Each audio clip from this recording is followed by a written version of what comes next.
Hello everyone, welcome to my channel. This is Priya Bhargav. Today we are going to start unit 15 of block 5 MPCE 046 that is applied positive psychology. इस unit को हम 4 parts में complete करने वाले हैं. जैसे आप देखेंगे डिफरेंट कलर्स है, मैंने हाईलाइट भी किया है कौन किस पार्ट में आपको क्या मिलेगा.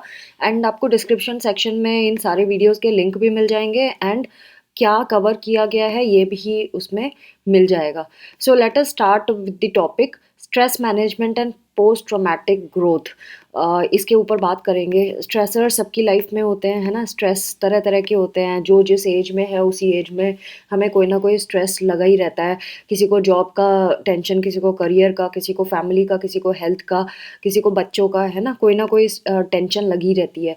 सो आप कोई भी एज ग्रुप निकाल के देख लो, हर एक एज ग्रुप में आपको ये चीज़ दिखेगी.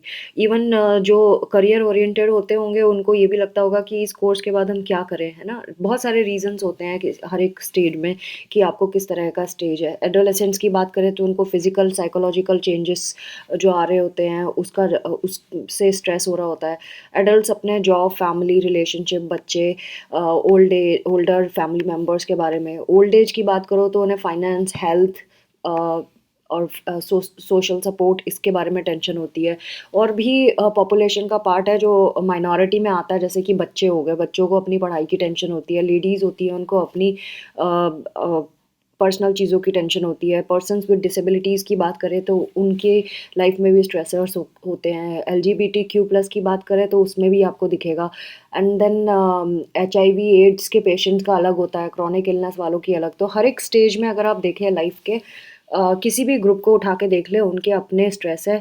कोई भी ऐसा आपको नहीं मिलेगा जिसको स्ट्रेस ना हो. सो अगर हम बात करें तो ये अलग अलग चीज़ों पे डिपेंड करता है. मतलब आपकी नीड्स क्या हैं, आपके डिज़ायर्स क्या हैं, आप उसको फुलफ़िल कर पा रहे हैं कि नहीं कर पा रहे हैं. अगर आप कर पाते हैं तो आप खुश हो फील करते हैं, हैप्पी फील करते हैं. नहीं कर पा रहे होते हैं तो आप उसके बारे में सोचते रहते हैं. And once you are into a state of thinking आपको स्ट्रेस हो जाता है. अभी स्ट्रेस जब हम वर्ड यूज़ करते हैं इसका मतलब कि हमारी बॉडी कुछ थॉट के ऊपर रिएक्ट कर रही है ना. अगर कोई स्ट्रेस नहीं होता तो क्या होता. आपको लगता आप खुश होते. आपको लाइफ ना बोरिंग लग जाती. कुछ दिनों तक तो आपको मज़ा आता कि चलो कोई स्ट्रेस नहीं है, लेकिन देन आपको वो सेम सेम लाइफ जी जी के आप बोर हो जाते हैं. So that is why stress जो है वो एक तरह से पॉजिटिव रोल भी प्ले करता है हमारी लाइफ में, जो जिसकी वजह से हम लाइफ को बोरिंग नहीं फील करते. हमारी क्रिएटिविटी में कमी नहीं आती है. हम कुछ क्रिएटिवली सोचने शुरू करते हैं. तो ये स्ट्रेस बेसिकली हमें पुश करता है कि हम अपनी एबिलिटीज़ के अकॉर्डिंगली सबसे बेस्ट परफॉर्म करें. ये हमारी thinking and creative skill, problem solving skill and critical thinking की स्किल को इम्प्रूव करता है स्ट्रेस. अगर मैं पॉजिटिव बात बोलूँ स्ट्रेस के बारे में तो बड़ा इंटरेस्टिंग चीज़ है, क्योंकि आप प्रॉब्लम को सॉल्व नहीं कर पाओगे अगर आप स्ट्रेस नहीं लोगे, सोचोगे नहीं चीज़ों के बारे में, क्रिटिकल थिंकिंग नहीं कर पाओगे. तो अगर स्ट्रेस जो है वो ऑप्टिमम है तो वो आपको मोटिवेट करता है, आप अपनी परफॉर्मेंस को एनहांस कर पाते हो. बट देन अगर स्ट्रेस बढ़ जाए, ऑप्टिमम लेवल से ज़्यादा हो जाए, तब क्या होता है. तब डिपेंड करता है पर्सन टू पर्सन. कुछ लोग बियर कर लेते हैं और हम उनको देख के बोलते हैं तुम कैसे कर लेते हो यार, मैं तुम्हारी जगह होती तो नहीं कर पाती, है ना. ये वाला डायलॉग हमारा रहता है. स्ट्रेसफुल एक्सपीरियंसेस को कोई पर्सन किसी तरह से हैंडल कर लेगा, कोई नहीं कर पाएगा. सब एक जैसे नहीं होते हैं, सबकी अपनी अपनी कैपेसिटीज़ होती हैं. बहुत सारे पर्सनल एंड एनवायरमेंटल फैक्टर्स होते हैं जो हमें अपने गोल तक पहुंचने के लिए भी इशू क्रिएट करते हैं. इधर इट इज़ हेल्थ, फैमिली और अदर टेंशन्स और अदर स्ट्रेसेस जो हमें हमारे गोल तक पहुंचने में इंटरफेयर करते हैं. रिस्पॉन्सिबिलिटीज़ है ना, कमिटमेंट्स. जब ये डिमांड बहुत ज़्यादा बढ़ जाती है तब हमें स्ट्रेस महसूस होने लगता है. हम घबराने लगते हैं, हम परेशान होने लगते हैं. तो स्ट्रेस जो है अगर हम बात करें तो ये हमारी ऑर्गेनिज्म में एक एडजस्टिव डिमांड तो डालती है कि आप एडजस्ट करो इस सिचुएशन में. और ये हमारी बॉडी का एक इंटरनल बायोलॉजिकल रिस्पॉन्स होता है डिमांड को फुलफिल करने के लिए. बट देन स्ट्रेस के बारे में इन्होंने एक और चीज़ बताया कि जो स्ट्रेस है ना इसको हम 20th सेंचुरी सिंड्रोम के नाम से भी जानते हैं. बेंजामिन फ्रैंकलिन ने ऐसा बोला था. नाउ कंसेप्ट ऑफ स्ट्रेस के ऊपर बात करेंगे. कंसेप्ट ऑफ स्ट्रेस के ऊपर बहुत सारी चीज़ें दी है. हांस सेलिये ने 1936 में पहली बार स्ट्रेस टर्म को इंट्रोड्यूस कराया था।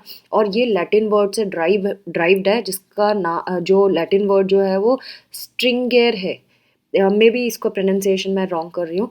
इसका मतलब होता है टू टाइटन, क्योंकि जब भी ऑब्जेक्ट या पर्सन को ऊपर प्रेशर या आप एफर्ट लगाते हैं तो उसमें स्ट्रेन आ जाता है, वो फोर्स्ड फील करता है या स्ट्रॉन्ग एफर्ट लगाना पड़ता है, लगता है। सो इसको इसीलिए स्ट्रेस का नाम दिया हुआ है। सो बैक ने 1967 में स्ट्रेस को रेफर किया था कि एनी फोर्स जो फिजिकली या साइकोलॉजिकली स्ट्रेन करता है कोपिंग मैकेनिज्म में किसी ऑर्गेनिज्म को, उसको हम स्ट्रेस कहते हैं। यानी कि कोई इंसान है, वो किसी स्ट्रेस की को कोप कर रहा है, लेकिन उसको फिजिकल एंड साइकोलॉजिकल दोनों तरह के फोर्स फील हो रहे हैं। सो हम उसको स्ट्रेस बोलेंगे कि वो स्ट्रेस ले रहे हैं। जो स्ट्रेस है उसको एक और टर्म से सेलिए ने डिफाइन किया था 1956 में। उन्होंने बोला था non specific response of the body to any demand. जो एक पर्टिकुलर स्पेसिफिक वे में हमारी बॉडी रेस्पॉन्ड नहीं करती, नॉन स्पेसिफिक वे में रेस्पॉन्ड करती है कोई भी जो बॉडी को जब कोई डिमांड डाली जाती है। हांस सेलिए ने और भी जो उनको है ना, हम फादर ऑफ स्ट्रेस रिसर्च कहते हैं। तो आपको ये याद रखना पड़ेगा, हांस सेलिए जो हैं फादर ऑफ स्ट्रेस रिसर्च है। सो उन्होंने बोला कि हमें जब भी कोई स्टिमुलस मिलता है जो टेंशन क्रिएट करता है हमारे बॉडी या माइंड में, एंड हमारे पास उसके लिए कोई स्पेसिफिक रिस्पॉन्स नहीं होता, तो उसको हम स्ट्रेस के नाम से जानते हैं, जो पहले भी उन्होंने बताया था। स्ट्रेस दो टाइप के होते हैं, positive stress and negative stress. Positive stress जो होता है वो गुड होता है, इसीलिए उसको हम यू स्ट्रेस कहते हैं। और ये जैसे कि मान लो आपका प्रमोशन हुआ है, तो प्रमोशन को लेकर भी आप स्ट्रेस फील कर सकते हो, ये सोच के कि अब मेरे ऊपर काम बढ़ जाएगा, बट मैं फिर भी खुश हूँ, है ना। एक कोई मैरिड हो रहा होता है, उसको भी तरह तरह के स्ट्रेसर्स होते हैं, बट वो पॉजिटिव होते हैं, उसको मालूम है कि मेरी लाइफ में कुछ पॉजिटिव हुआ है, बट देन जिम्मेदारियाँ भी बढ़ेंगी। न्यू सिटी में मूव करते हो, आप खुश होते हो, लेकिन फिर भी स्ट्रेस होता है। ये तो हो गया यू स्ट्रेस, यानी कि पॉजिटिव स्ट्रेस। एक होता है नेगेटिव स्ट्रेस, जिसे हम डिस्ट्रेस के नाम से जानते हैं। वो कैसा स्ट्रेस होता है, जैसे कि कोई कहीं पे साइक्लोन आ गया, उसकी वजह से जो स्ट्रेस हुआ, हाउस डैमेज हो गया, कोई सीवियर इलनेस से सफ़र कर रहा है, वो वाला होता है। इसके अलावा दो तीन स्ट्रेस और होते हैं, जैसे कि न्यू स्ट्रेस। न्यू स्ट्रेस क्या होता है? न्यू स्ट्रेस ना ही हार्मफुल होता, ना ही हेल्पफुल होता है, ये ऐसे ही होता है स्ट्रेस, बस स्ट्रेस होता है। एक होता है हाइपर स्ट्रेस, जो एक्सेसिव स्ट्रेस को कहते हैं, एंड एक हाइपर स्ट्रेस होता है जो इनसफिशिएंट स्ट्रेसेस को कहते हैं, यानी कि ज़्यादा नहीं है स्ट्रेस। सो स्ट्रेसेस को कैटेगराइज भी कर सकते हैं, acute, chronic, episodic, acute stress. ठीक है, तो अब ये तीन कैटेगरी में हमने स्ट्रेसेस को किया है। वो कौन कौन से? एक्यूट स्ट्रेस के बारे में बात करें तो ये वो स्ट्रेस है जो शॉर्ट टर्म पीरियड के लिए होता है।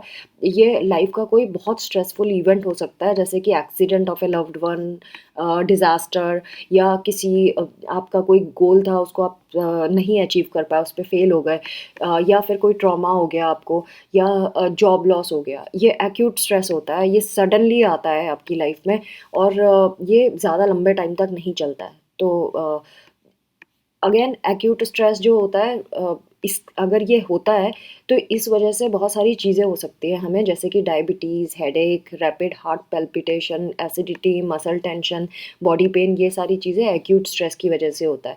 नाउ क्रॉनिक स्ट्रेस की बात करें तो ये लॉन्ग लास्टिंग सिम्टम्स होते हैं क्रॉनिक स्ट्रेस के, और ये जैसे कि बैड मैरिज जब हो जाती है ना, पार्टनर्स की आपस में बिल्कुल दोस्ती नहीं है, बिल्कुल पटती नहीं है, एक दूसरे पे ब्लेमिंग करते हैं, कॉन्फ्लिक्ट्स क्रिएट करते हैं। इसको कैसे रिजॉल्व करना, ये हम ऑलरेडी प्रीवियस वीडियोस में पढ़ चुके हैं कि रिलेशनशिप्स के बारे में उसमें बताया गया है। एंड देन क्रॉनिक इलनेस हो गई, उसमें भी क्रॉनिक स्ट्रेस होता है, क्योंकि कुछ ना कुछ लगा ही रहता है बीमारी से रिलेटेड, जैसे मुझे क्रॉनिक इलनेस है। देन सक्सेसिव फेलियोर्स इन लाइफ में बार बार अगर फेलियोर्स आते जाते हैं, है ना, एक के बाद एक, एक के बाद एक, तो वो भी क्रॉनिक स्ट्रेस की तरह बन जाता है। या फिर ऐसा जॉब जिसमें हमेशा कोई ना कोई जिम्मेदारी बनी रहती है, या नेगेटिव वर्क एनवायरनमेंट होता है, अब हमेशा कोई ना कोई तंग करता ही रहता है ऑफिस में, मैनेजर, ये वो, तो भी वो क्रॉनिक स्ट्रेस में चला जाता है। तो ये लॉन्ग टर्म होता है और बहुत हार्मफुल होता है हेल्थ के लिए, सो इससे थोड़ा बचना चाहिए। एपिसोडिक एक्यूट स्ट्रेस का क्या मतलब है? एक्यूट स्ट्रेस तो है ये, लेकिन जो ये बार-बार आता है एपिसोडिक, मतलब एपिसोड्स देखा है ना आपने सीरियल्स में कैसे होता है, एक एपिसोड खत्म हुआ फिर अगले दिन दूसरा आएगा। सो ऐसे ये बार-बार एक के बाद एक के बाद एक रिपीट होता रहता है। ये बहुत सारे एपिसोड्स में टाइम टू टाइम आता रहता है। जैसे कि वर्कलोड हो गया, बहुत सारा वर्कलोड है, आप हैंडल नहीं कर पाते लेकिन फिर भी वो आ रहा है, टाइम टू टाइम कुछ ना कुछ काम आता ही जाता है। सो फ्रीक्वेंट स्ट्रेस होता है, आपको बार-बार स्ट्रेस होता है। थोड़ी देर काम होंगे उसके बाद फिर स्ट्रेस, फिर काम, फिर स्ट्रेस। तो रिपीटेड स्ट्रेस जो होता है, ये कभी-कभी लाइफ का पार्ट ही है बेसिकली, अगर आप देखें। और जिनके साथ ये ज़्यादा होता है उनकी हैबिट हो जाती है इसमें रहने की। नाउ सोर्सेज ऑफ स्ट्रेस क्या हो सकते हैं? Sources of stress is causes of stress basically, कि कहाँ कहाँ से स्ट्रेस आता है। और अगर आता है तो उससे हमारे साथ हमारे ऊपर क्या बीतती है। सो जैसे कि फ्रस्ट्रेशन, आप किसी चीज़ को लेके फ्रस्ट्रेटेड है, जो आपकी लाइफ में कुछ ज़्यादा बढ़िया सा नहीं हो रहा जो आप हमेशा से अपनी लाइफ से एक्सपेक्ट करते थे, तो वो फ्रस्ट्रेशन हो गया। कॉन्फ्लिक्ट्स ऑफ मोटिव्स, दो लोगों के अलग अलग मोटिव्स हैं, उनके बीच में कॉन्फ्लिक्ट हो, या आप ही के दो मोटिव्स हैं और आप उसमें कंफ्यूज हो रहे हो कि क्या करें क्या करें। सो वो भी स्ट्रेस का कॉज बन सकता है। बहुत सारे pressures, life events, fear, resistance, resentment, daily hassles, interpersonal relationships, biological, psychological and socio cultural factors भी रिस्पॉन्सिबल होते हैं स्ट्रेस के लिए। तो ये जितने भी फैक्टर्स, कुछ एग्जांपल दिए हुए हैं, ये जो सोर्सेज ऑफ फैक्टर्स हैं या फैक्टर्स हैं जो जिसकी वजह से स्ट्रेस होता है, उनको हम स्ट्रेसर्स के नाम से जानते हैं। सो अगर स्ट्रेसर्स पूछेंगे तो बोलेंगे factors that cause stress are known as stressors. So again, हमारी एडेप्टिव कैपेसिटी तो होती है, हर एक इंडिविजुअल की होती है कि लाइफ में जो भी स्ट्रेस आ रहा है उसको कैसे हैंडल करना है। सो स्ट्रेसर्स ना कभी कभी हमारी ऑप्टिमल फंक्शनिंग को भी डिसरप्ट कर देते हैं। मतलब आपको थोड़ा बहुत स्ट्रेस होता है, आप उसको हैंडल कर लेते हो, बट देन अगर आप अपने मैक्सिमम लेवल पे काम कर रहे हो एंड उसके बाद फर्दर स्ट्रेस आ गया, तो वो क्या करेगा, आपकी ऑप्टिमल फंक्शनिंग भी ख़राब हो जाएगी, आप उतना भी नहीं कर पाओगे जितना आप कर रहे हो। तो स्ट्रेस रिस्पॉन्स जो है वो तरह तरह का होता है। बायोलॉजिकल प्रोसेसेस जो ज़रूरी हैं आपको नॉर्मल स्टेट में लाने के लिए, उसको हम स्ट्रेस रिस्पॉन्स कहते हैं। यानी कि स्ट्रेस रिस्पॉन्स क्यों होता है हमारा, हम क्यों रिस्पॉन्ड करते हैं स्ट्रेस को, हम इसीलिए करते हैं क्योंकि ये हमारा बॉडी का एक बेसिक मैकेनिज्म है, जिसकी वजह से हम अपने होम्योस्टैटिक स्टेट में आ जाते हैं। होम्योस्टैटिक स्टेट मतलब जो हमारा एक नॉर्मल स्टेट है उस पे वापस लाने का एक प्रोसेस होता है जो हमारी बॉडी में चलता है, उसको हम स्ट्रेस रिस्पॉन्स कहते हैं। सो फैक्टर्स जो इन्फ्लुएंस करते हैं स्ट्रेसेस के सीवियरिटी को, अ, हमारे स्ट्रेसर्स का नेचर क्या है ना। स्ट्रेस सीवियर कब माना जाएगा, किस पे डिपेंड करता है कि आप स्ट्रेस को सीवियर बोलोगे। Nature of the stressor, stressor का नेचर क्या है, आपका स्ट्रेस टॉलरेंट बिहेवियर किस तरह का है, फिजिकल या मेंटल कैपेसिटी आपकी कैसी है, आपके एनवायरमेंटल फैक्टर्स कैसे हैं, आपका सोशल सपोर्ट कैसा है, उस पर डिपेंड करेगा कि आप उस स्ट्रेसर को की सीवियरिटी को आप एनालाइज कर पाएंगे इन फैक्टर्स पे, है ना। जैसे कि कोई स्ट्रेसर बड़ा है लेकिन सोशल सपोर्ट है आपका, आपको एनवायरमेंटल फैक्टर्स आपको सपोर्ट करते हैं, तो आप उससे कोप अप कर जाएंगे। लेकिन अगर वो आपके अगेंस्ट है तो आपको दिक्कत होगी ऐसा करने में।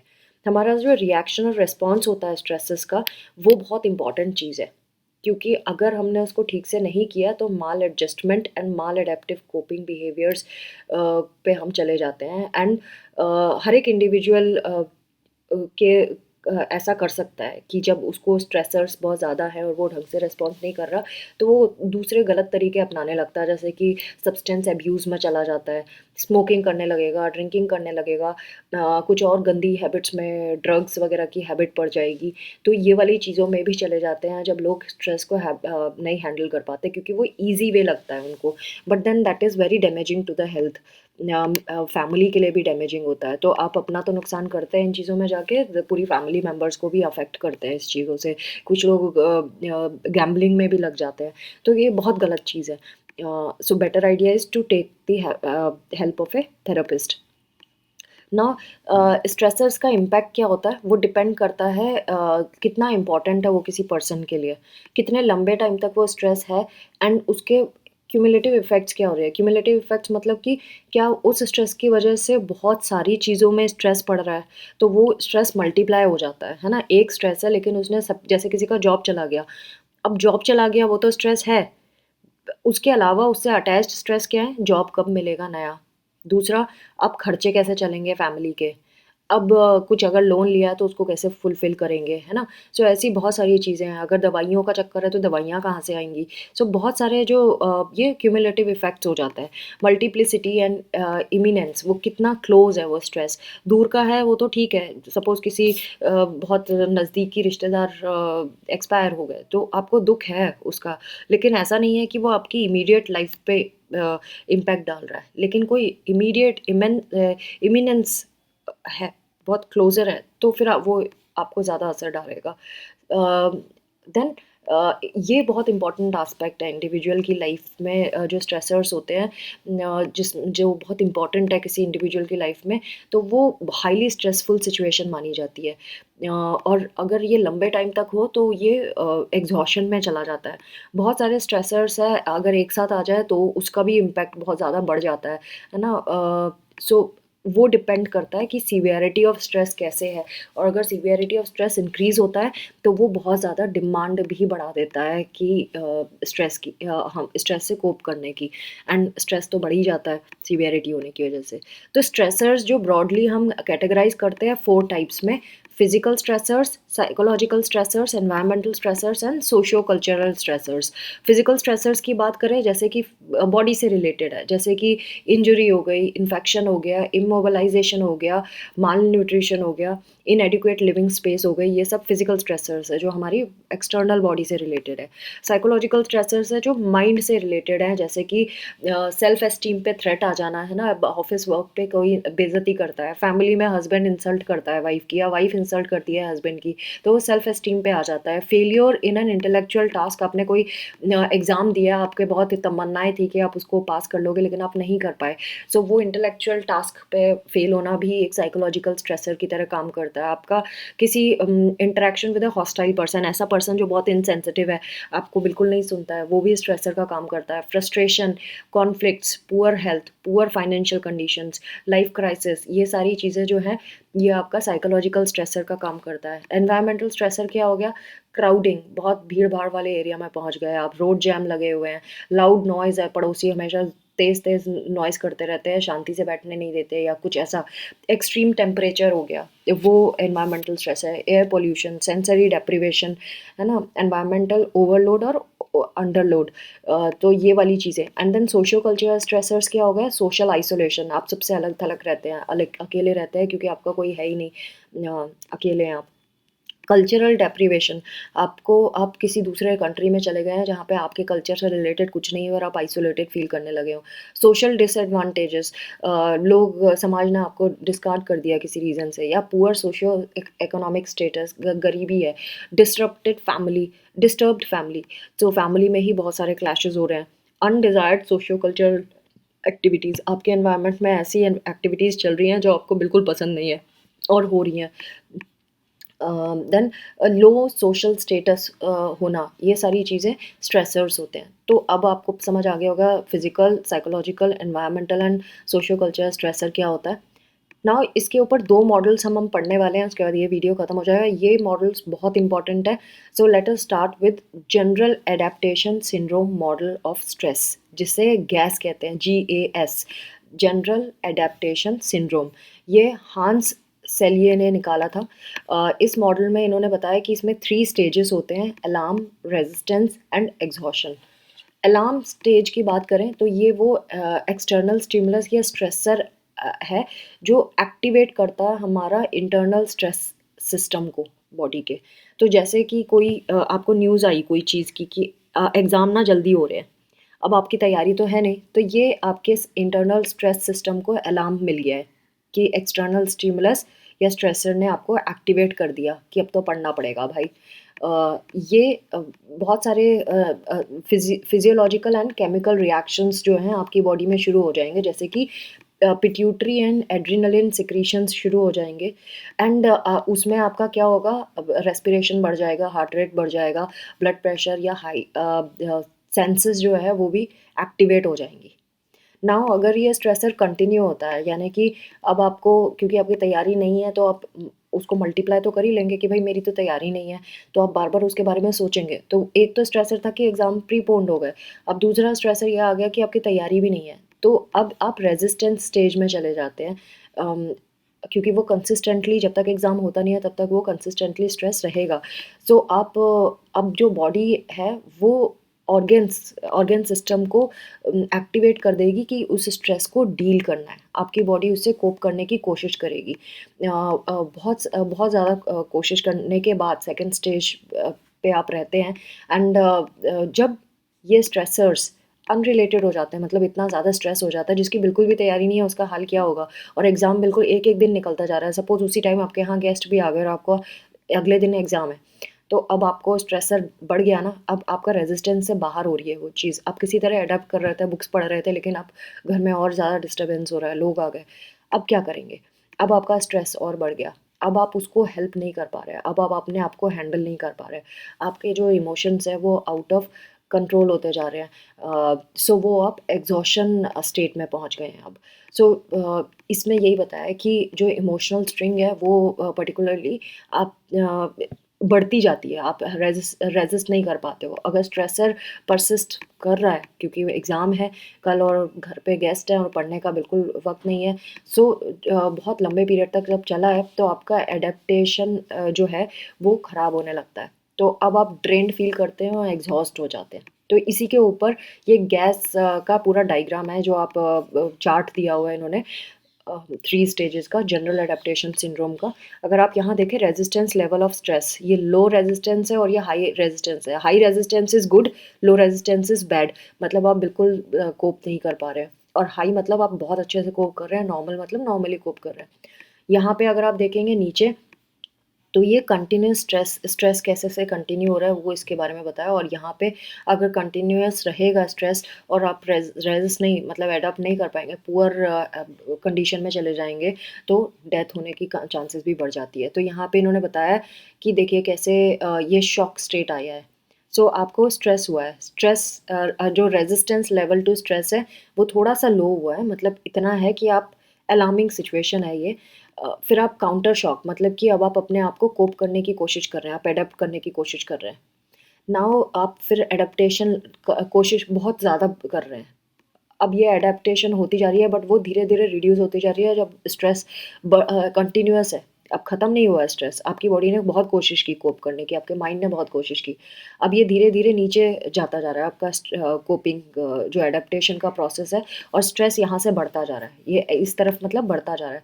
स्ट्रेस बढ़ता जा रहा है, बढ़ता जा रहा है, और आपका जो एडेप्टेशन या स्ट्रेस को हैंडल करने का लेवल है, रेजिस्टेंस, वो कम होती जा रही है, कम होती जा रही है, कम होती जा रही है, बहुत कम होती जा रही है, और स्ट्रेस बढ़ता जा रहा है। तो अगर जो बिल्कुल ही कम हो जाएगी तो डेथ होएगी, और अगर आपको उसको हैंडल करना तो फिर आपको मेडिकल थेरेपी की ज़रूरत पड़ेगी जो हम काउंसलिंग में करते हैं, और फिर एग्जॉशन स्टेट में आप पहुंच चुके हैं जैसे इस स्टेज के बाद।